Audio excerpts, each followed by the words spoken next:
My name is Martin Grimmer. I'm Associate Professor in Marketing in the Tasmanian School of Business and Economics at the University of Tasmania. I work in consumer behaviour. I'm a psychologist by background, so I'm interested in why it is that consumers act in the way that they do.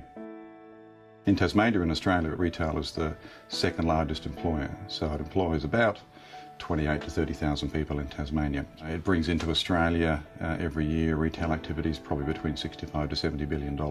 So it's an important part of the economy. However, the other side of that is concerns about overconsumption. So the extent to which we're actually spending and consuming beyond our personal means, but then beyond the means that the planet can actually sustain. There's two reasons why an informed consumer is important. One is that on a personal level, Australians owe about $130 for every $100 that they earn. Around Christmas time, so between November and February, Australians will put approximately $70 billion on credit cards. So there is a large amount of personal financial liability associated with consumption.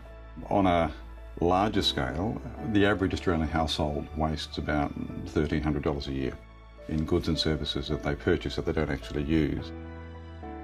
Each individual Australian produces about a tonne of waste every year. So it's got to go somewhere, and eventually we're going to run out of places for it to go. It's salutary that in the last 10 to 15 years, one of the largest growth industries in Australia has been storage. People have run out of space just to keep their own possessions, and that's at a time when houses are getting larger and the number of people living in the houses is reducing. So we are plagued with an oversupply of stuff.